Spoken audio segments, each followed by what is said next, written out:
Eu estou precisando fazer um planejamento de leituras e, portanto, um planejamento de itinerário de leituras literárias. Eu vim aqui no nas minhas anotações da aula de Literatura e Ensino do Prof. Letras, da UFRJ, aulas ministradas pela professora Ana Crélia Dias, e vim nas minhas anotações do dia 17 de julho de 2026.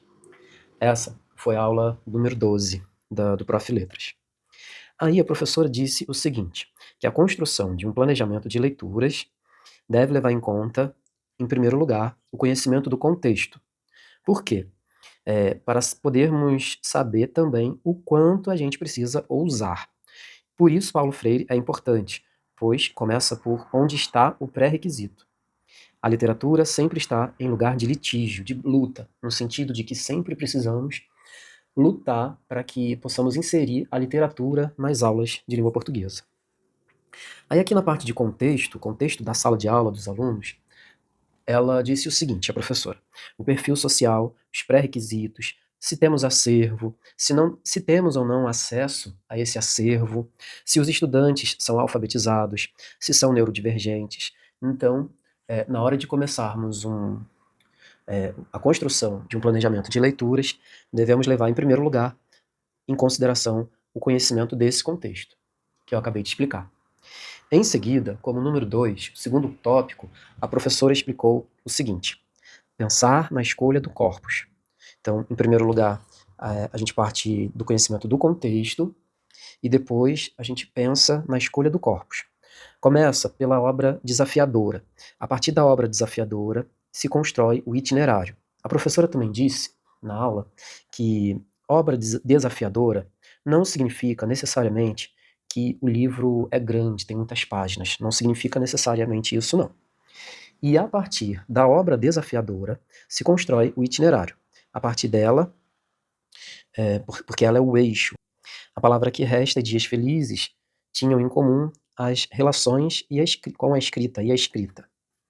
Então aqui a professora começou a falar, a explicar para a turma o motivo de elas duas, tanto a professora Ana Crélia quanto a professora Maria Coelho, terem escolhido essas obras para a gente. Depois de A Palavra que Resta e Dias Felizes, elas trabalharam com a gente a Bolsa Amarela. A escrita é central nesse livro.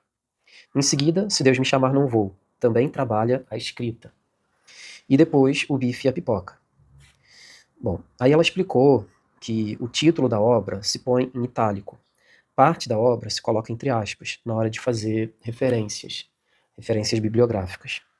A professora Ana criticou o fato de não haver diferentes gêneros literários, diferentes autorias nas aulas delas, né? Então, gêneros literários, como teatro, poesia.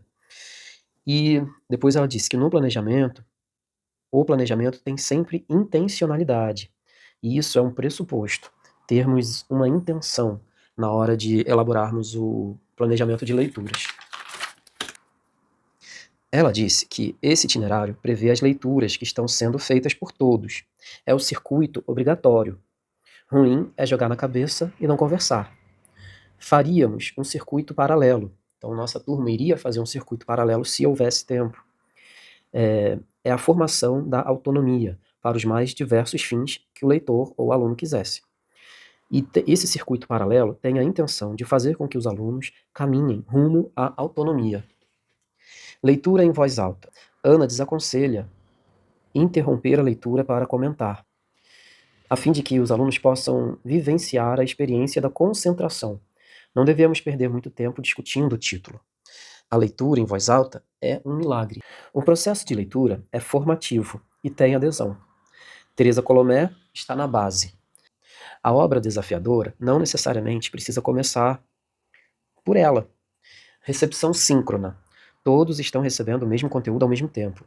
Por isso, a leitura em voz alta. O roteiro da conversa literária parte do que aquela obra traz como conhecimento específico da obra. A leitura horizontalizada é legal, mas no final, a conversa literária também é intencional. A ideia do itinerário é que um texto ajude a ler o próximo texto. E foram essas as anotações que eu fiz desse dia 17 de julho, sobre a construção de um planejamento de leituras.